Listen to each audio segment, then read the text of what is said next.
Hello, everybody, and welcome back to another day here at the Damage Report. Another day, what am I talking about? Like it's any random day. It's not a random day, it's a Wednesday. And Jayar Jackson, what are those? What did I do? What Wednesdays are big. Oh, I thought you said, what are those? I was like, I don't have any shoes on. Oh, no. No. We've got a big news Wednesday for you. That's what we've got, though. Yeah, every time. Big news Wednesday, let's make it happen. How you guys doing? By the way, John, I saw you eating beforehand like we usually do, and we've talked about this before. John has very specific eating habits. And you know what, man? I'm on board, bro. I'm on board. Okay. Let's do it. It's a big news Wednesday. We gotta have our Pop-Tarts to get our energy up. No more sweet tarts. The thing. No more sweet tarts. It's still tarts though. He's got a specific sort of type of food. So Jayar is referring to the fact that I was eating oatmeal because TYT dropped off a ton of food. So I'm gonna be eating oatmeal for the next 6 months. And I really like it. There was a period where I used to make overnight steel cut oats for a long time. This is not that, but it's good. And he's eating the Pop-Tarts. But the thing is, the joke's on him because I've also eaten Pop-Tarts today. Not just because I've eaten oatmeal doesn't mean I didn't also eat that, as well as other stuff that I'm not gonna list because it paints a really bad picture if you knew all that I'd eaten today. But anyway, Jayar, thank you for being here. We've said that it's a big news Wednesday. I think, look, the weirdness, the insanity is big.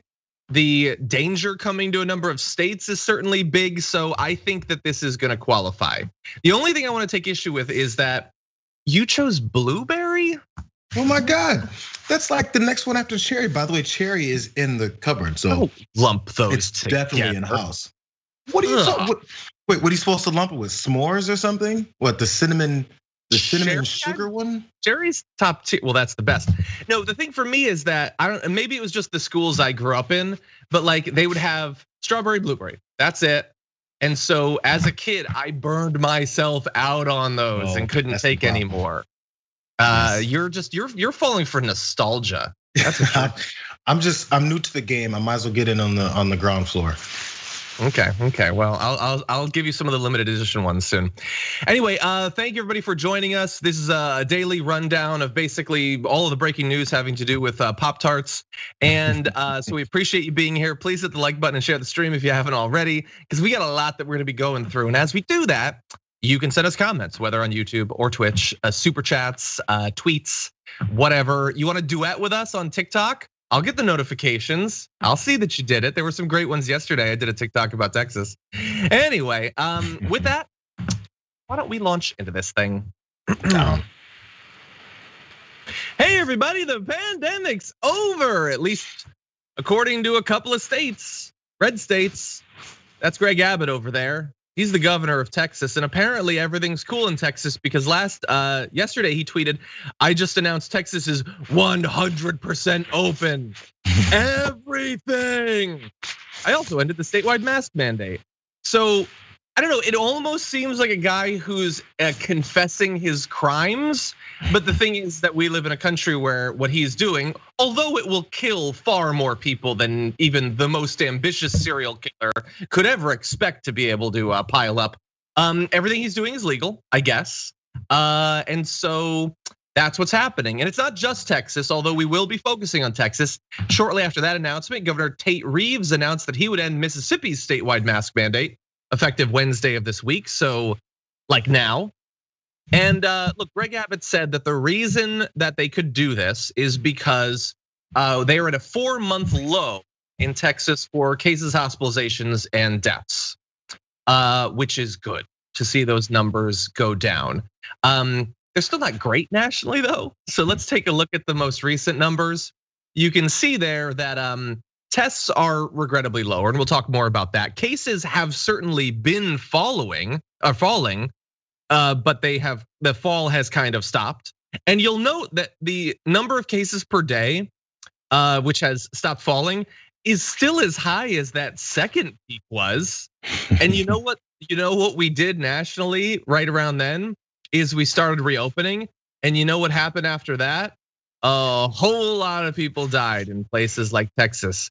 In Texas alone, Jayar, 44,353 people have died in just Texas alone. Texas. And Well, up until now, because now they're reopening 100%. 100%, everything reopened, full capacity, no masks, all of that. So I'm curious, because I'm not in Texas, obviously, what percentage were they open before the 100%? Because I wonder what was left closed, because I'm sure it wasn't to the degree in California. I'm seeing many people that live, Florida or whatever other states, and they're hitting the gym, and I was like, wow, gyms are open in certain states. This is amazing to me. And it just, mask wearing, but in the gym. And I was like, yeah, I think I would still avoid it, but it's up to them. But so I wonder what's left. What was the things in Texas that were like, okay, we can't open those though? I mean, bars were open in certain states way earlier too. So was bars the last realm? What was the last hurdle that Texas had to reach to get to 100 with all capitals, everything? What's the last thing that people were still clamoring to get into without their mask to make sure they breathe and spit on each other? Yeah, that's a good question. I will also say that, by the way, we're focusing on the new states that are like fully reopening, but there are other states, including states that are governed by Democrats, that are not. They're not fully reopened. They're not like doing anything like that, but they are a good bit reopened. I mean, even you can go and you can in LA, you can get COVID outside of Denny's right now if you want. Like we're still somewhat reopened if you want. And so the thing for me is that it would be one thing if this was a natural response to the numbers going down. If I thought it was actually being driven by that, even then it wouldn't be as good as, say, waiting a month or two so that significantly more people will have the vaccine available. This feels to me like the door is closing on COVID deaths. Let's just see how many more we can get. Come on. Oh, we're almost losing our opportunity. We got to get some more deaths. But it's the way he announced it. Can we briefly, I apologize, Brandon, can we go briefly back to the tweet? Everything. I also ended the statewide mask mandate. That feels to me like he wants credit for it. It's not that it's objectively the best thing. He just wants to be the guy who did it. 100%. Damn the deaths. Who cares about the cases? That's I what did it feels it. like. Yeah, okay, so obviously because of that nature, which is the first thing I think everyone should notice about these tweets and the way that Governor Abbott went about it, this is a political move. So they always talk about how stop politicizing COVID, stop politicizing COVID. You talk about deaths, you talk about testing, you talk about getting the numbers down, you talk about mask mandates, you talk about businesses closing, you talk about relief bills, you talk about people out of work, all that stuff. Let's stop politicizing COVID. So when we talk about actually helping people, mass numbers of Americans, that's politicizing COVID. But announcing that you're releasing all restrictions, upping all mask mandates, and opening up everything with a tweet that says, I just did this, I will do this, I also did that. That is a campaign style politicizing of an event to make sure that you are the one. I remember his favorite president, Donald Trump, said, I alone can do it. This is the kind of talk and rhetoric this is. It's me, it's me, it's me. I. You guys know it's me, right? When Texas was in that deep freeze, and then nothing was being done, and then all of the power sources were unprepared for the event. Did you see the governor come out and going, I did this? It was me. I'm the one who was overseeing this. I'm the one who took campaign contributions and donations from large corporations and let them do whatever the hell they want. Was he saying that then? Because it was definitely him then too. So it's very calculated and talking about what they're gonna openly and boastfully take credit for. And if this doesn't work out, which I hope it does, let's keep it real. Yeah. I hope people don't die in Texas over this, and if they were right, and if they can open up completely and then the numbers don't go up. It's just science doesn't really lead to that direction. And also previous history, just from last year, doesn't really make us believe that that's gonna happen. But is he gonna take credit then if things go wrong? Well, we haven't seen him do that yet. No, nor will he have to, because I mean, do they hate Trump for all the deaths? Like, why would they hate him? Anyway, yeah. I hope that somehow, against all reason, this doesn't lead to an increase in cases. That would be great for a few reasons. One, because they're humans and I don't want them to die. Two, because I have family in Texas and lived in Texas for a number of years. And also, like, let's also acknowledge, he's like, well, we don't need all of this. We can still exercise personal responsibility. But can you really? So like, I'm not gonna name names, but I know that, so the schools are totally reopened. And they say that kids can't give you COVID even though they totally can, and they can COVID themselves. So they're not vaccinating all the teachers. I know a teacher in Texas who's gonna have to be there, and I'm sure he's gonna wear a mask, but he's still gonna be constantly surrounded by dozens and dozens of people that might be giving him COVID, and he has to be there or else he loses his job. So like what is personal responsibility in that case? Is he supposed to stop his career? I don't know. I have another prediction though. In addition to the prediction that this is almost certainly gonna lead to more cases and more deaths, I guarantee that when it does, someone on Fox News, probably Tucker Carlson, will do a segment about how, hey, Biden said we should all wear masks. It was his dictate from the top, and yet cases are going up. Why is that? And he'll pretend to not understand that a bunch of Republican governors are prematurely reopening. And not just Republican governors, I'll remind you again, but they are the most out front about it. Let's draw that parallel too, because remember, and this is a completely different issue, but they can still use that type of playbook.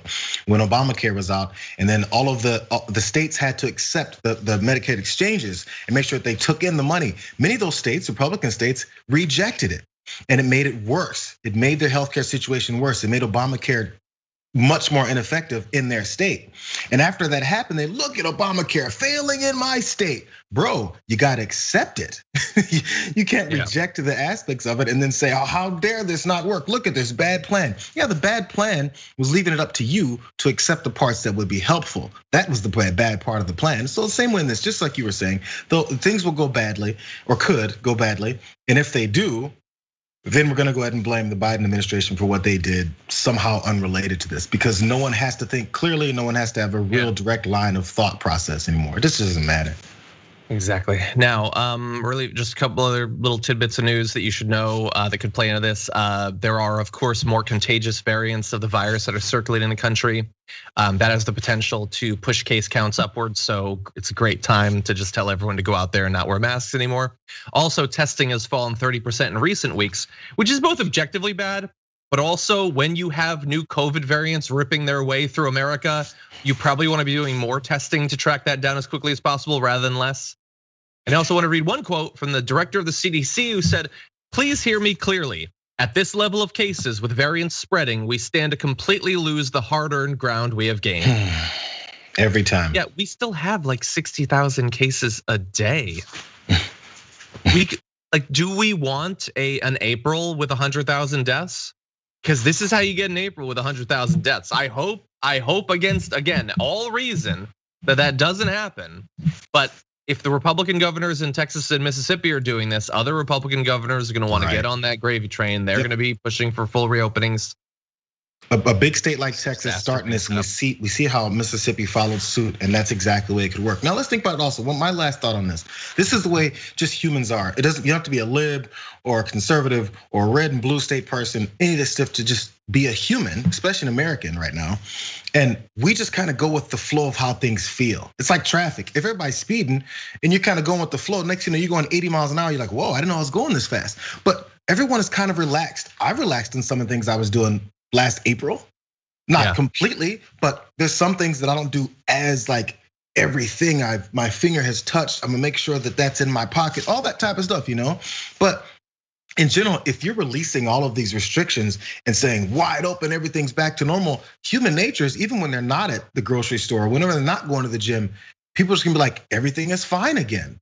Hey, everything has been lifted. And it just becomes a normal routine. So it doesn't always necessarily have to be directed at the shops and restaurants they go to, just their everyday daily lives and interacting with each other.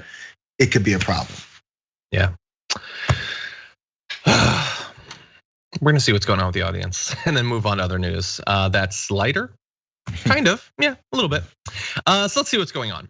Let's see, Tony Forster, the first super chat saying, Best Buy is laying off 5,000 workers and plans to close some of its stores this year because they think the company has too many full-time and not enough part-time workers. I actually like Best Buy, spent a good amount of time there. I would argue they don't have enough of any kind of workers because you can never find anyone there. Oh my God, John, you're reading my mind. I was gonna say that. It's just like, I once wanted to buy, I think it was like an Apple Pencil, I think. And it was like a 45-minute adventure to just open up the thing. Let me get it. Come on, somebody, please, just open up the thing. It's right there. I can see it. I have money. Take my money and give me that thing. They've got bright blue shirts on. They're hard to miss. Yeah, but they're busy because there's only like 3. It's not their fault. They put 2 people in charge of customer service for an entire store. I don't blame them. I blame the company. Anyway, Craig in the chat says cherry is number 1, wildberry is number 2. I love that his 2 favorites seem pretty similar to each other. And also just the fruit. He's not interested in the brown sugar, any of the chocolatey ones. He knows what he likes, and I respect that. Chocolate ones, let's avoid those. Maybe brown sugar, but let's avoid the chocolate ones. That's ridiculous. Brian Sofer says Iowa dropped all COVID safety measures and fully reopened restaurants and everything else to full capacity a few weeks ago too. Thank you for the update. Natasha says, Houston here, our mayor spoke and called to Abbott on many things. It was great. A lot of businesses have also spoke out and said masks will still be required despite Abbott to protect their employees and customers. Yes, we didn't quite get to it, but a lot of big chain stores are still gonna require them. But there's not gonna be a state mandate. And I believe they've gone back to banning local mandates. So it is going to be on a building by building basis. So guess what's gonna happen for those building by buildings? You're gonna get an influx of people screaming and hollering and taking off their masks and spitting at people and attacking. Yeah, some random 17-year-old kid that's put in charge of the door. That's what's gonna happen a lot more. It's frustrating. The law says I don't have to do this. That's what they're gonna push at. Yeah. Moo Dragon's Nightmare says, Moo, I wore a mask and it blocked my vision. I fell down the stairs leading to my garage. I'm okay. Guess what? I still wear a mask.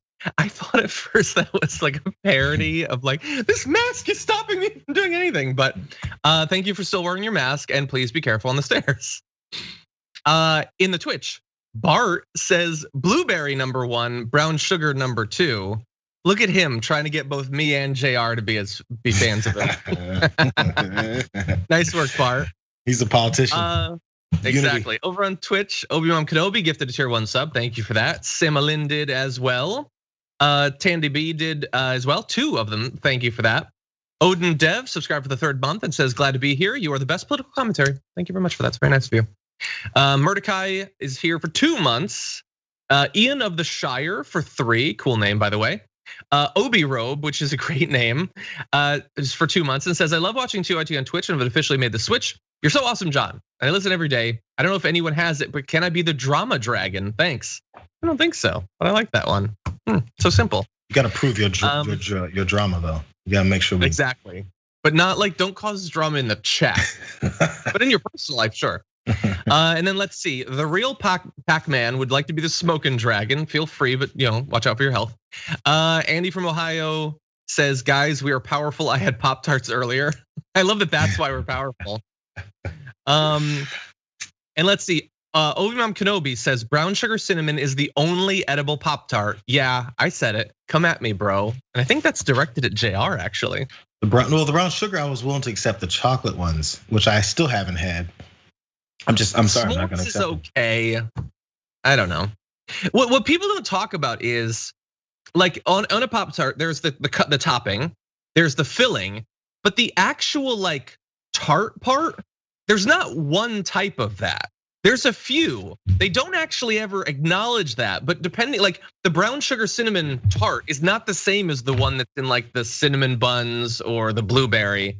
They're different consistencies, different texture. They like crack in different rates. It's why does nobody talk about that? Why does nobody talk about that? Because no one needs to. And I'm not crazy, right? Yes, you are. Oh wait, there's someone who said this. The Fruit Loops Pop-Tart. Have you had this? I haven't even seen that. It's pretty good, actually. Bro, it's pretty good. If I saw the Fruit Loops Pop-Tart, it'd be in front of me right now. I'm gonna get you some because it's pretty good. Deb Wicks just upgraded their membership on YouTube to tier 2. Thank you very much for that. Enjoy the top 10 lists. We're gonna get weird with the top 10 lists in upcoming weeks. You know what? You know what I'm writing into the document right now? Let's get weird with the top 10 Pop-Tarts. Well, I wrote poor tarts, but I'm gonna remember what it means. Anyway, that's coming up next week, by the way. So Francesca, get eaten. Anyway, with that, why don't we jump? Who's the Pop-Tart dragon? Okay, why don't we jump back into the news? Oh, and Jayar, before we jump into this, so For this first part, until the reset, let's just talk about the actual content of this. We'll turn to the right wing and Fox and all of that after, sure. Okay? For sure. Sounds good? Okay, let's do this. This is sort of good news. Someone taking personal responsibility to make sure that kids aren't exposed to things that might predispose them to think, things that are toxic and not compatible with a modern society. 6 Dr. Seuss books will no longer be published because of their use of offensive imagery, according to the business that oversees the estate of the children's author and illustrator. We're gonna give you all the details. But first off, just a first glance, this, so far as I can tell, is not the result of some massive campaign. The company is choosing to do this. And why? What's the offensive content? Well, Dr. Seuss Enterprises said that it had decided last year to end publication and licensing of the books, including the first book that Dr. Seuss wrote under that name, and To Think That I Saw It on Mulberry Street, If I Ran the Zoo as well, and then things like McElliot's Pool, On Beyond Zebra, Scrambled Egg Super, which I've never read, and The Cat's Quizzer. So why? What's in there? Well, and To Think That I Saw It on Mulberry Street, a character described as a Chinaman has lines for eyes, wears a pointed hat, and carries chopsticks and a bowl of rice. Editions published in the 1970s changed the reference from a Chinaman to a Chinese man, one of the early instances of cancel culture. That's what they would say. In If I Ran the Zoo, 2 characters from the African island of Yurka are depicted as shirtless, shoeless, and resembling monkeys. But really fast, like you won't be able to see these very soon in the actual books that will be published. But I want you to know what we're talking about here. So this is just 2 images from If I Ran a Zoo. So here is the depiction of Asians, and then here is the actual one from the African island of Yurka. These are not edge cases. These are not sort of questionable. These are, if you had Steve Bannon draw different races, this is what he would produce. If what Tucker Carlson dreams is those images. This is the most explicit, racialized stereotypes you can imagine. And we're gonna have more on this, but Jayar, what do you think about their decision to stop selling these books? I don't know. I avoid tweeting sometimes just because it's a bit of a tiring exercise. But I was gonna point out yesterday when all this was going down and people were upset, and canceling Dr. Seuss. I have a 9-year-old kid, and then as he was a lot younger, I read a lot more Dr. Seuss to him, and he was reading it and stuff. I've got the Mulberry Street one, and I think the zoo one. I already have them. They're there. People who love Dr. Seuss and love all the things that he did, and the stories and the childhood memories of reading it when you were growing up, you still have the books. So calm down, number 1. Number 2, Dr. Seuss, his long decomposed corpse does not care about whether or not you're canceling him, because death canceled him much longer ago than you can ever imagine. So it's okay, it's fine. He's already gone. He's not sitting there mad about this situation. So you have the books 30 already. years ago. Yeah, and if you want to go ahead and be upset, be upset. But to make this some kind of thing like somebody's coming after Dr. Seuss when he came after people then, I don't get it. What's gonna happen if your kid then realizes that an author from some books that some of the things that they read that they enjoyed and maybe learned some kind of reading literature from, that they got that and they can still know that author wrote and authorized horrible things. That's fine. What's your kid gonna do now? Or if your kid doesn't learn about Dr. Seuss, that's fine too, because there's children that haven't learned about Dr. Seuss and they're fine. It's just the outrage over this is way overblown. It's fine. What's gonna happen to you if 6 of his books, not all of his books, 6 of his books that have explicit racial overtones in them, are not gonna be published anymore? That's a problem now. Yeah, there'll still be plenty. I personally think one additional thing that it doesn't seem like anyone has considered this option. Why not change the books? Why not do different art and different characterizations and stuff? Like update them. Why not update them? There's new Dr. Seuss stuff being made. Look what Jim Carrey did. I mean, there's stuff that's being done.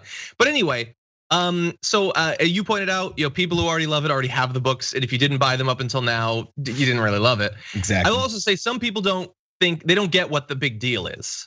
They look at that and they don't get how it's offensive. And I can say from my own personal history, I read many of these books growing up, including some of these ones. And I never got how offensive it was. And that's the problem. Exactly. I was a kid being given these books and thinking, oh, this is totally acceptable. There's no problem with this.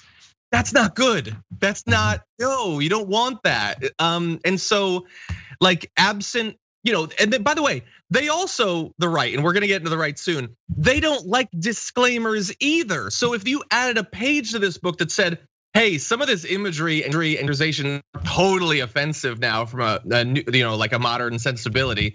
So bear that in mind. They would hate that too. So the issue fundamentally is that they don't have a problem with racism. That is the only actual explanation for what they're doing. Absolutely. But really fast, Jayar, in terms of what he did and what he thought, it's interesting because before he was a giant of children's literature, the author known as Dr. Seuss, he drew political cartoons, including some that had stereotypes caricaturing Japanese and Japanese Americans. Decades later, he said he was embarrassed by the cartoons, which he said were full of snap judgments that every political cartoonist has to make. And so he was embarrassed. So in theory, he's in support of not continuing some of these things. Well, I mean, Dr. Seuss apparently was, he's been taken over by the left in this country. They pressured him in his grave to speak out against this. No, it's the way it always is. They'll take many people, especially ones who aren't here, and give them their own voice and tell them what they really would have believed and how they would have felt about things. By the way, this isn't like a one-off thing. Plenty of cartoonists and cartoons and things became political statements that were very racist, very based on all these things, especially in the 40s when we were fighting world wars. That's the way it was. There's propaganda pushed to make sure that we have this disdain for certain people that we're fighting against. It's just the way it was. I mean, if you didn't know that, just take a cursory search. Read a little bit. You know who else has been canceled? Bugs Bunny's been canceled. Tom and Jerry has been canceled because guess what was in those a lot of times? Racial overtones that when something exploded in someone's face, they end up looking like a dark, charred human being with big lips. That happened in all those cartoons. And if you turn on Cartoon Network or Boomerang right now, and you find yourself some old Bugs Bunny cartoons, they won't have those episodes on there. They have the other ones on there, or the ones that had those, they edit out those parts. Was it canceled? That's been happening since I was a kid. So is this a new cancel culture thing, or is this just eliminating absolute disgusting racism in old cartoons that were the sign of the times? You could even write off as that if you'd like. Oh, it's just the way people thought. It was something that we just did. We didn't realize how bad it was. Fine, say all that stuff, but don't show it to me now. And if you want to find it, you can go find the racial stuff. You can go find it. It's perfectly fine. One more thing, if you watch like, I don't know, like Coming to America. I'm thinking of a couple of Eddie Murphy movies from the 80s. And they have some nudity scenes in them every once in a while where boobs are out. Those things are cut out if you're watching it on TNT. Is that getting canceled? No, the explicit parts of these movies that we don't want to see or want our kids to catch and see are eliminated from the movies. Crazy how that works. Jayar, I remember the first time, and it wasn't that long ago, that I watched Trading Places like on Amazon. I was like, I did not realize these scenes were. You've never seen the real movie. You've never seen every scene. And I've seen that movie 1,000 times. So anyway, before we move to the next section, I just wanted to briefly remind people that because, as Jayar pointed out, he did this political stuff. Here's one cartoon that the right is not like, how dare they cancel him, in which Dr. Seuss implied that there was that the America Firsters and the Nazis shared a beard. I don't know. I think that's interesting. But now we turn to the next angle on this. The right knows that there's a crisis in America, and you need to understand how dangerous everything that's going on is. And that crisis is that Dr. Seuss has been canceled, but not really. Like his own estate decided it, and it's just 6 books, and they're still out there. But anyway, they have lost their ever-loving minds over this thing. So it's been tracked quite a bit. Liz Power tweeted, it's just 10 a.m. and Fox News has already had 8 segments on Dr. Seuss, quite literally being canceled, which of course he was not, and that's not actually a thing. You can see in one of those pictures, by the way, they had Madison Cawthorn on, a guy who is facing multiple accusations of sexual harassment and sexual assault. They didn't bring up any of that. Instead, they just asked him about Dr. Seuss. Then later on, their straight news shows talked about how the Biden White House was dodging questions on Dr. Seuss. Yeah, why did Joe Biden cancel Dr. Seuss? That's a good question. They had experts on to talk about it later on. And then this morning, they're still doing it. Aaron Rupar is tracking there. It's again another full news cycle. They implied that people are being silenced by Universal Orlando evaluating a Seuss-themed area, which I've been to. I don't think that it has any of the crazy racism, but maybe I missed a section. And then they've had, like, I just want to give you a sampling of the conversation because this is the only thing happening in America from their point of view. The pandemic's not a big issue. Texans are perfectly fine. Don't worry about any of that stuff. Here they go. Going forward, It's out of control. What a radical organization decides to put together and eliminate children's books from a brilliant author that has helped spread the word of reading and the love of reading around the globe. And we're going to let one group decide that it's not worthy of our eyes and our kids. That's a travesty. We got to put the brakes on. People are too scared. They don't want to be involved in all of this, so they'd rather just cancel it all. And listen, got to stand for something. Well, the places we will go, the places we are going in this country right now. Jayar. The places we will go. Okay, so this is why they need a little bit of, I guess, effective pushback. So show each of those idiots pictures of the things in these books. Yes. Do you like this? Hey, why do you like this? I can't remember any of the names. Steve. Why you like any of those, Brian? Hey, Brian, do you love this image of these two depicted black people carrying some weird creature with a super long neck on their shoulders because that's what they're there for? Hey, what do you love about that? Hey, how often do you teach your kids, if you have any, about this image? Do you tell them, hey, when you go outside and you see black folks, that's who they are? Is that what you do? Because if you do, I don't want to have anything to do with you. In fact, you're a disgrace to this country. Why is it? It's like, it's of course, that's why they have their conversations in their own enclosed circles there, so they don't have any kind of pushback like this. So that the other side, obvious side of this discussion is absolutely not had. It's just, oh, look at them canceling Dr. Seuss again.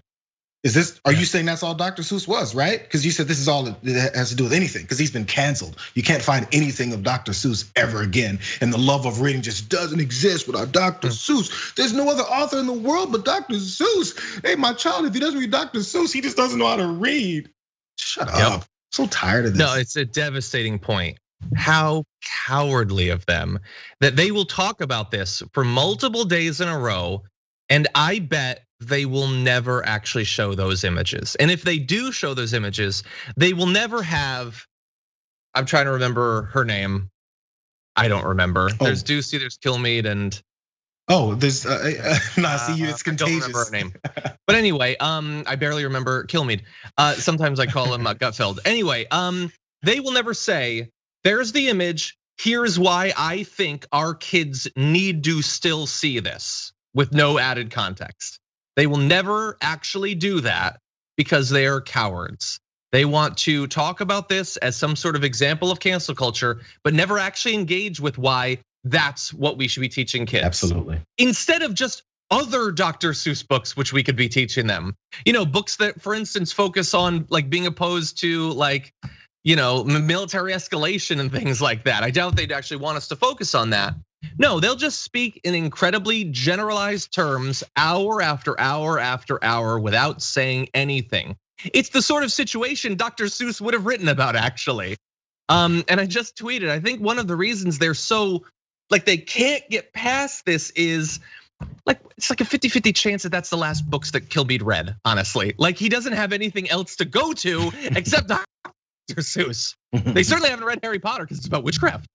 But anyway, yeah, no, there are serious issues in America, both the crises, but then also discussions about how we can maybe solve them and strengthen the American working class. So do they want to do 48 hours of conversation around raising the minimum wage? No, they don't want to do that because they don't want it raised, but their audience probably does. A good number of them do, and they don't want to tell their audience what they don't want to hear. And so instead, they talk about this for 2 days. And you can expect that they're gonna do this for a solid 4 years. There's gonna be no discussion of any of the actual problems having to do with economic inequality, access to health insurance, student loan debt, the housing crisis, any of those things, because they don't have solutions for those things. So they'll just talk about the Muppets or whatever. But when it comes to policy, they're definitely gonna pin things on Biden for even considering. Like, look at this progressive. They're pinning this on Biden. Exactly. Look at this progressive administration canceling people. He has nothing to do with this. And then, by the way, when 80% of the things he does do are gonna fall in line with what these guys on Fox would like for him to do, they're not gonna talk about it. They're not gonna talk about it.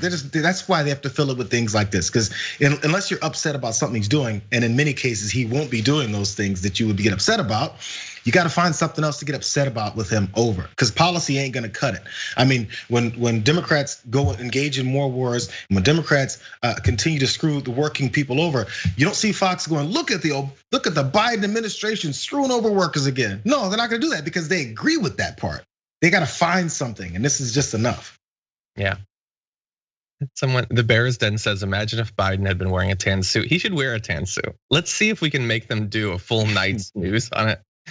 Anyway, yeah, some Dr. Seuss stuff is perfectly fine. I think that they could probably come out with new versions of those other books, and maybe they will, in fact. And if they don't, you know what there is in the world? Other kids' books, including by authors other than Dr. Seuss, including by non-white authors. Crazy. Maybe we can teach our kids about some of them. Maybe they have something to say. Those children's authors don't use words though in their books. They don't. Okay, let's read a few comments from the audience before I move on to some updates of what's been going on. Brian said in the super chat, not only do you run a chance for people to die with the Texas changes, you also give the virus more chances to mutate. 100%, and to potentially produce variants that the current vaccines will either be ineffective against or will provide no support against. So again, it's like, how do you predict what the Republicans are gonna do? Well, what would COVID do if COVID was in charge? That's what they're gonna end up doing. And that's been true for a very long time. Big Gay Dragon says, growing up, chocolate Pop-Tarts smeared with peanut butter was my favorite. That does sound good, and it sounds like box diabetes, but it does sound good. Was smeared actually used there? Was it smeared or smeared? Smeared. Oh, okay, yeah. Melly Bean says s'mores is best because the graham cracker crust is the best crust. I'm with you in the crust, John. People are starting to talk about it, starting to acknowledge it.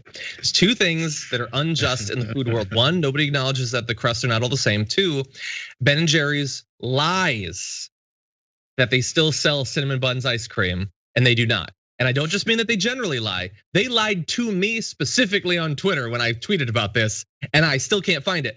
And the lie is really insidious because I found a store, Pavilions, that has like a slot for cinnamon buns with the sign, it's never there. You know what's messed up? Never. I'm just upset that the Biden administration canceled the Cinnabon Ben & Jerry's. That's all I'm concerned about. I don't know why they did it. Why are they canceling the best Ben & Jerry's flavors? Damn. Okay, let's see. Gavin Alexander says, Deathcore Dragon here. I work at a short-term residential placement facility in Northern California. They will begin in-person schooling again. I would love to know how it feels to think you can argue with a virus. Yeah, Gavin Newsom is kind of better than these Republicans in this area, but not much better. He wants to open up as fast as possible too. Many of them do.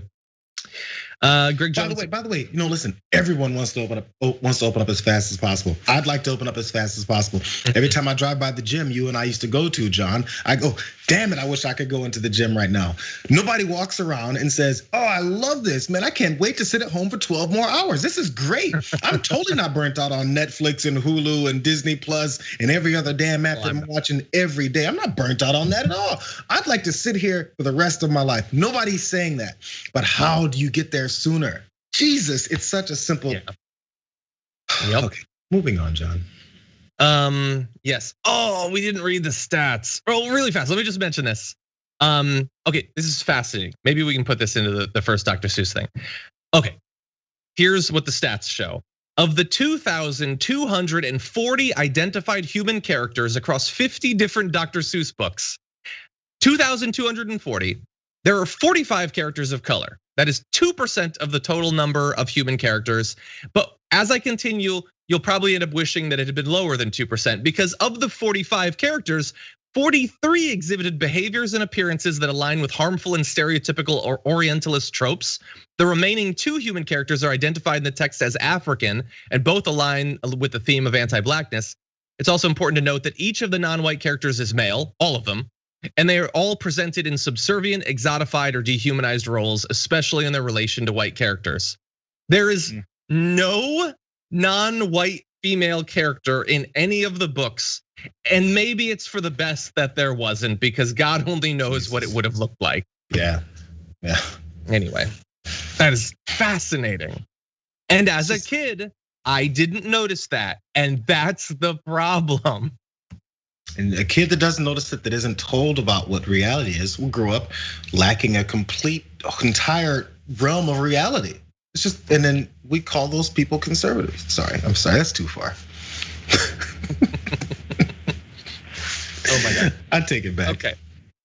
Shredded Up in Cancun Cruise subscribed for 2 months on Twitch and said streaming and creaming for 2 months now. Blue Eyes White Dragon wasn't taken on the list, so I grabbed that up, but I doubt I'll be able to get it on Twitch. Probably not, thanks to League of Legends and all that. BFLO Progressive subscribed for 3 months, thank you. Dread 2 to Max for 2. JBXO8 subscribed for 4 months. The Mexican Dragon reporting in, thank you for that. Tia Lamala subscribed for 3 months, thank you. L Parker wants me to watch WandaVision with the captions on for hidden clues. I'll watch it again at some point, but I'm not gonna rewatch all this. This is like 1 episode left. Let's see. Kelly June said, my mom refused to read us Dr. Seuss. As an adult, I asked her why. She answered that the way they talk in the books doesn't help kids teach kids how to talk or read because he uses nonsensical words. No. It probably does inspire more creativity in some ways. Anyway, okay. Blue Queen TV says, thank you TYT for showing what was the problem with the books because no one was showing that was wrong. Totally. Yeah, well certainly like, and think about what Fox is doing. Fox is creating like a nice little warm bed for their audience to lay down in, and they'll stroke their head and say that like they're just trying to cancel your culture and everything. And they will shield them from any evidence about what it actually is, what the actual content of this discussion is about. So they get to just dwell in this warm cocoon of I'm a victim and they're coming for me, but without ever actually having to acknowledge anything about what we're talking about. By the way, if the Lorax was published today by some lib author from New York or LA, what they'd say is, look at these lib authors trying to discourage our businesses. Hey, just because forestation is destroying forests and killing off our planet, hey, that's business, this is America. And look at this guy wrote a book about this weird mythical creature that's trying to protect the environment. How dare he? They'd be trying to cancel the Lorax, trust. They'd be very upset about that storyline and how it's indoctrinating our kids with this lib policy about anti-corporation. Yes. That's what they would say. I agree. Really fast acknowledgement before we launch back into it. Rel on Twitch reminds us that early voting for Louisiana's 2nd congressional district seat starts Saturday, March 6th. Totally disconnected, just Gary Chambers Jr. is running in the race, so might be familiar with him from the Damage Report. And by the way, I believe he recently got the endorsement of the state Democratic Party, which is pretty awesome. So if you're in the area, go do your thing. Anyway, with that, Jayar, let's launch into a couple of quick little stories. Cool. Here we go. Neera Tanden, who was the nominee to head up the OMB under the Biden administration, has been withdrawn. Technically, she withdrew herself because that's always how they do this, but her withdrawal marks the first high-profile defeat of one of Biden's nominees. 13 of the 23 cabinet nominees requiring Senate approval have been confirmed, most with strong bipartisan support. Acknowledged, though, that we're more than a month in, and he still has like half of a cabinet. And by the way, some people, including Josh Hawley, the reasonable guy that the left should try to work with because he's a populist, has voted against every single one of Biden's nominees. But he says it's not because of some sort of knee-jerk opposition. All of them were on the merits. Every one of them randomly on the merits he found unacceptable. But anyway, here is what Neera Tanden had to say. Unfortunately, it now seems clear that there is no path forward to gain confirmation, and I do not want continued consideration of my nomination to be a distraction from your other priorities. She wrote this in a letter to Biden. The president, in a statement, said he has the utmost respect for her record of accomplishment, her experience, her counsel, her Twitter activity, I'm joking, and pledged to find her another role in his administration. And I get it, but like nothing says uniquely qualified to head up the OMB, like, we'll just find you some other position. But anyway, I get it. They want her in the administration. Jayar, what do you think about the fact that she actually did end up getting beaten?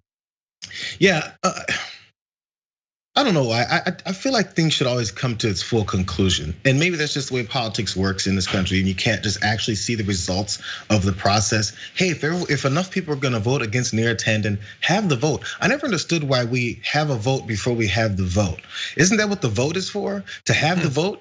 Not to talk about having the vote before we have the vote so we can determine who's not gonna vote for you. And then after we determine that we just don't have the vote that we're trying to have. It's so ridiculous. Have the vote and let people be on record saying what they wanna say and what they wanna, how they want to vote on Neera Tanden. Instead, we have this weird back and forth where Neera Tanden has to put out a statement acting like she made the decision to withdraw her name from this, when in reality, the administration did, because it's not going to work out. And they need her to say, hey, Mr. Biden, I think I should pull my nomination because it just doesn't look like it's going to work out. And then Biden has to respond and go, hey, yeah, you're right, Neera. It doesn't seem that way. I accept it. And you have great expertise.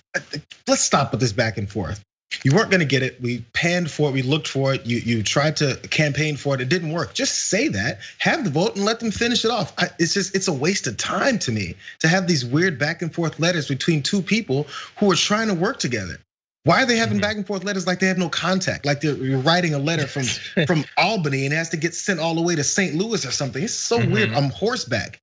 I don't know. Because it's all about the image. We have to manage the damage. It looks bad for them. So let's make it as if she decided. No, I'm sure. And by the way, look, am I a personal fan of Neera Tanden? Obviously not, but she wants the position. I get that. She doesn't want to pull out. She was told to pull out, I'm sure, and probably told do this and we'll find you some other position or whatever. I mean, the fact that it was so focused on her tweets, I think was a little bit weird. I personally think that many of the policies that she's championed would have been a better reason to not support her for OMB. It seems like sort of a dodge to make it about the Twitter activity as if Republicans give a damn about people being rude on social media. And by the way, I say that as a leftist, and there's almost no one she was more aggressively like virulent towards online than progressives. But I don't know, that sort of seems weird, that being the reason for it. It's easier to convey because we know we're in this hyper angry state in the country, which people say that's the way it is now. It's the way it's always been. But anyway, we're in this hyper angry state right now. So then, it's easy to say, hey, look at her tweets, because people that's palatable. But if you say, hey, look at her policies, look who she spoke with, look who funded her, which of course, establishment Democrats nor Republicans will say any of that because then you can start implementing any of them for the same things. So they won't do that. They have to go for the things that the majority of people look at and go, ew, that's right. When in reality, there's far worse things that she had done. Totally. It's sort of like how apparently like a bunch of Republicans in Texas hate Ted Cruz now, but it's because he left for Cancun rather than because he supported overthrowing American democracy. And so like, I guess whatever gets you there, but it seems weird that it was this one. But that said, it was pretty entertaining. So why don't we go to a quick little reminder of the back and forth that was had over her social media activity. You wrote that Susan Collins is, quote, the worst, that Tom Cotton is a fraud, that vampires have more heart than Ted Cruz. You called Leader McConnell Moscow Mitch and Voldemort, and on and on. I wonder specifically, how do you plan to mend fences and build relationships with members of Congress you have attacked through your public statements? Senator, I very much appreciate that question. I recognize the concern. I deeply regret and apologize for my language and some of my past language. Okay, so again, when she wasn't doing those tweets, she was viciously attacking Bernie Sanders supporters. So let's acknowledge that. That said, Jayar, some of those are pretty funny because Susan Collins is 100% the worst. Ted Cruz does suck, and the vampire stuff was good. Voldemort. Those were her best. That's the best stuff she ever produced, right there. I honestly, the Republicans need to stop pointing it out because those are the things that make me want her to get in. I'm messing around. No. So in reality, those are the things that she said, which loads and loads of other people said on Twitter. It's Twitter. Because they can't focus on her policy. They can't focus on her approach, the way she would handle OMB. It's just, you can't do that because then you'll start shooting yourself in the foot because that's where they agree with her on. They have to go with the other stuff. And this is all they got. And then sometimes when you hear it, I'm sure a large majority of people will hear that and go, okay. Because everyone doesn't watch those hearings that closely. They just watch their Fox Newses and their CNNs and find out what was said. And then what they'll give them is a quick little wrap up of what was said. Instead of us hearing him act like he's offended by those very, very tame tweets about calling people names. And how do you plan on mending fences? You know the way you answer that question? I don't plan on mending fences because you guys won't accept it anyway. So let's just go forward with what we're gonna do. Did it help that you said, I appreciate that question, Senator? Yeah. And in fact, I profusely apologize for those words. Did it work? Just stick with who you were gonna be. Because they don't care. Yeah, nobody's thinking in America. Nobody's like, I have positions that I hold, but I am always willing to update them with new information. There's like one grad student that thinks that way, and that's about it for America. No senator certainly is getting in there with that sort of view. Anyway, okay, let's jump into our next story. I just want to briefly acknowledge there is some concern in the audience. There was a tweet, hashtag TDR Live. Papa G says, Jayar Jackson selling out to the corporate machine, hashtag Pop-Tarts. So just wanted to put that out there. We're gonna look into it. Liberal Snowflake says, you guys remind me to eat. And Gabby called me the Pop-Tart sommelier. So anyway, that's a position coming to a really cheap restaurant near you. Anyway, with that, let's jump back into this thing. Republicans are engaged in a war, and that war is on American democracy. Now, usually they try to hide why they're doing the things they're doing. For instance, the hundreds of bills that have been introduced so far this year to restrict voting rights. They say it's for like voting security, like cutting 1 hour off of early voting days for security or whatever. But sometimes they're very honest, and we had an instance of that this week. So, asked by right-wing Supreme Court Justice Amy Coney Barrett to explain the Arizona GOP's interest in upholding a state law that disqualifies ballots cast in the wrong precinct, a restriction that voting rights advocates say discriminates against people of color, an assessment backed up last year by the Ninth Circuit Court of Appeals, Republican lawyer Michael Carvin said this. Take a listen. I'm interested in knowing why the RNC is in the case. So, the DNC had standing, and the district court said that it had standing to challenge the out-of-precinct policy because the policy placed a greater imperative on Democratic organizations to educate their voters, and because the policy harmed its members who would have voted out of precinct. What's the interest of the Arizona RNC here in keeping, say, the out-of-precinct ballot disqualification rules on the books? Because it puts us at a competitive disadvantage relative to Democrats. Politics is a zero-sum game. And sometimes a zero brains game, because he just admitted, no, we want this law to stay because it stops those people from voting, and that gives us a better chance of winning. That's their lawyer that said that, Jayar. Just admit it. They've been saying it for years, decades. Every time there's a disadvantage for their voting, they push back against it, or a disadvantage for only allowing people that can vote that will help them. It always started with the rich landowning white males. Every time a level of people were allowed to vote, there was pushback from the people who were already allowed to vote.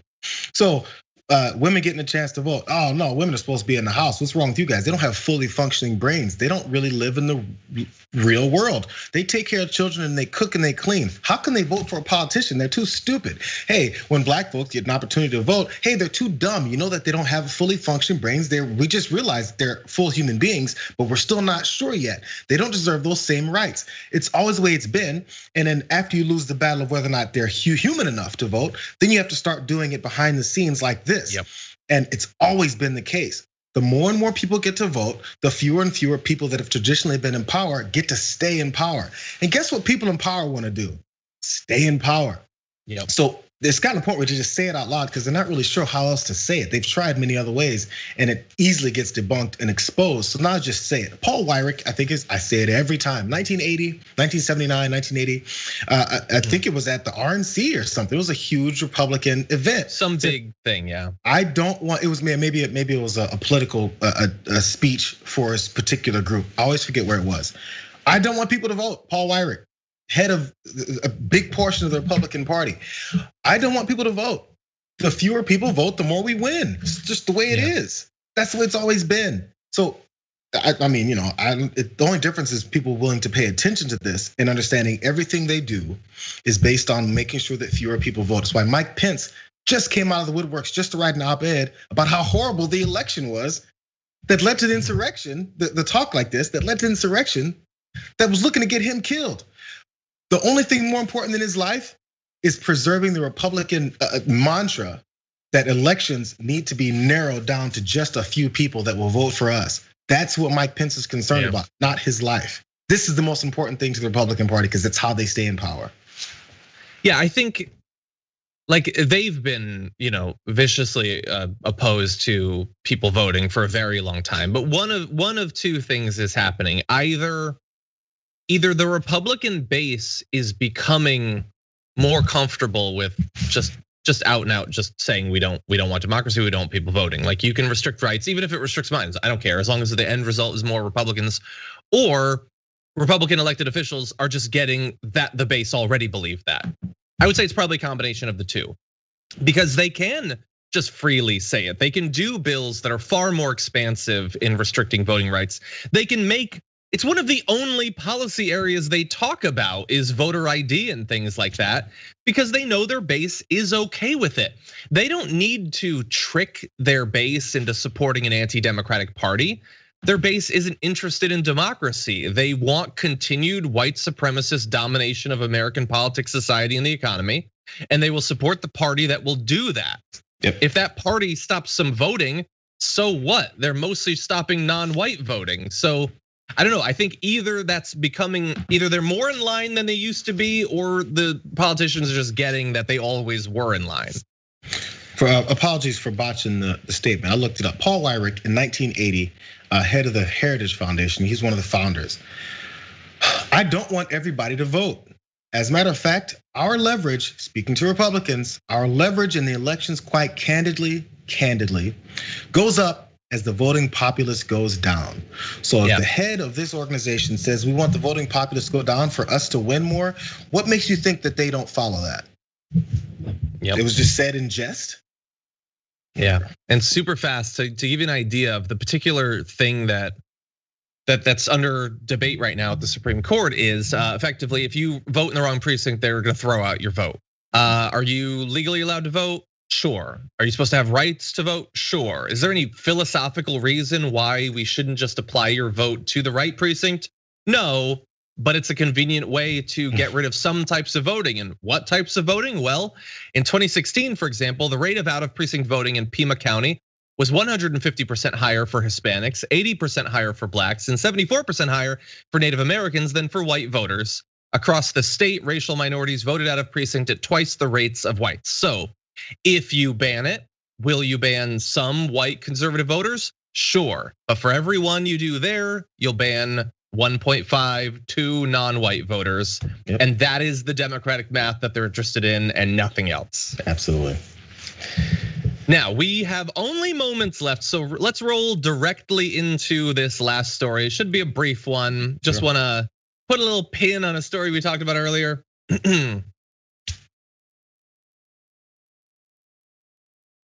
Sorry, I know that was a quick transition, my apologies. Oh, no, sorry, the E-block. That's my mistake, probably. There we go, thanks. You remember right around the time of the inauguration when Kayleigh McEnany, as part of leaving the White House, had to do a financial disclosure, and it showed that she was gonna start working with Fox News, which seemed like the most obvious thing in the world. And then they acted like that wasn't the case, with headlines like it was paused. Sure, we'd been talking, but then it was paused. But they did say at the time, the network remains open to hiring her in the future, however, given it does not condone cancel culture. What does that have to do with cancel culture? Who knows, but everything does. Well, what do you know? Fast forward a few weeks and they tweeted former White House press secretary Kayleigh McEnany joins the Fox News family. Because of course she was going to. It's the most obvious thing in the world.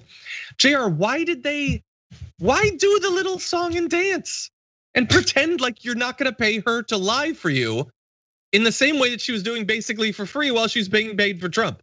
It's the same lies. It's weird. It's like maybe it's some legal thing with before the right time. You can't, maybe some contract was ending before the next one was starting. And that's the only thing I could come up with. Or they want to continue this facade that this wasn't the process. Because Kayleigh McEnany has been auditioning for this role for years. Before she became a White House press secretary, and they went through the 3 or 4 others before her, she was on CNN auditioning for the position of White House press secretary. When she got the attention of Donald Trump on Twitter, and he goes, look at this insane person on CNN arguing my point of view and getting embarrassed every time she does, because she did, getting embarrassed every time she does. I love it, because the previous administration had no connection to principle, which most of the Republican Party is on right now. You don't need principle, you just need to say the right things in the moment to help us pursue this ridiculous and horrific policy that we're pushing. That's all she was doing. Yeah. She auditioned, won the role of White House press secretary. While the White House press secretary, she won the role of a Fox contributor. More money. Yep. That's all it is. You notice how many Republican politicians are kind of eking over into Fox to become like to become hosts and analysts and all that stuff. It happens on CNN, it happens on MSNBC. Politicians do that. So they want to make sure they're in the right position to not be too toxic for the audience that they want to go and become an analyst for. This is a career move. Zero principle goes into this. It just goes to saying the right things long enough to get the job. None of this has, so I'm sorry, last thing. So while Americans are fighting about policy and agenda and which way the administration is gonna go to help their lives, these folks are on the side using that same discussion, serious discussion, to get a job, to continue to lie for the other side because it's worthwhile for their livelihood. That's all this is, and it's disgusting, man. One side is serious and the other side is just trying to get a job. Yeah, there's no, like she'll go, like today, I'm sure she'll be talking about how Dr. Seuss was canceled. Like she'll say whatever you want her to say as long as she gets a paycheck, like whatever. And from Fox's point of view, she's associated with Trump. We need to desperately reassure our viewers that we still have Trump's back. So we'll bring on this known liar, because what's the difference? Like, I don't know. And honestly, I know some right wingers might be like, ha ha, you libs didn't want her to get on Fox and now she is, so suck it, libs. No, this is actually, I think, the best possible outcome, because there were only 3, maybe 4 outcomes. One outcome was she would have gone for OAN or Newsmax, but they wouldn't pay her enough. So I never considered that seriously. The only other 2 outcomes were her being hired by CNN or MSNBC. And given the choice between those and Fox, I'd rather her lie to Republicans than lying to centrists who watch those networks. So I'm perfectly fine with this. And honestly, at this point, it's not like anyone's tuning into Fox News thinking they're getting the truth.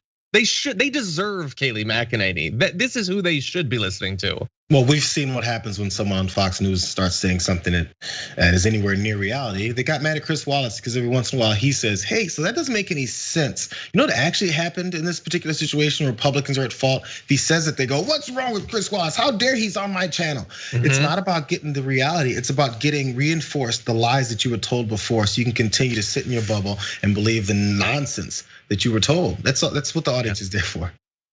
100%. Well, Jayar, unfortunately we are out of time, but thank you so much for joining. It's always good to have you on. Yeah, it's fun times, and I didn't even get to finish my Pop-Tarts because you guys shame me too much. We're gonna get back to this.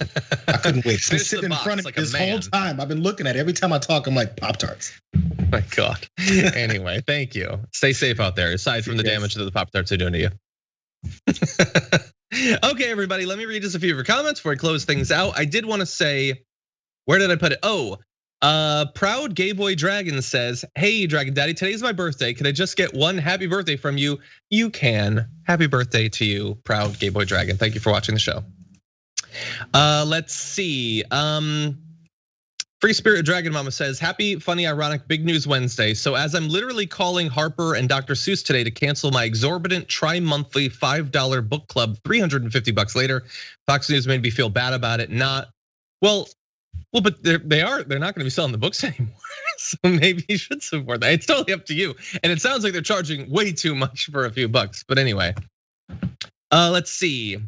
Lazy Peon says, here's some cash for the light bulb fund. Yeah, we're having some kind of problem with the lights out in the main room. Don't know what that's about, but thank you. Herta says, since YouTube no longer sends me TDR alerts until the show is live, I finish whatever I was already watching and stream the pre-show and early bits at 1.75 speed.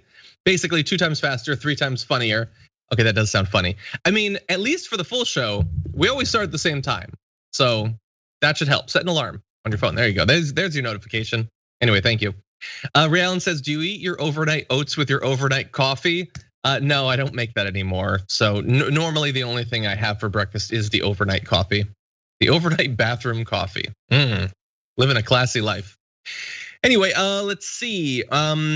Nurse is Mo, subscribed for the 4th month, says you truly are a cornerstone of sanity in these crazy times. By the way, I grew up in Finland, never heard of Dr. Seuss outside of movies before moving to America. Maybe for the best, but thank you. Dundragon subscribed for the 2nd month and says she could have worked alongside them better than Marjorie and Nancy worked together. I think that might have been about Neera Tanden, but in any event, thank you for subscribing. And thank you everybody for watching. As always, on Wednesdays, I'm gonna be joining Anna Kasparian on the 1st hour of the Young Turks. So you can definitely stay tuned to that. And until then, out there, stay sane out there, and we'll see you soon.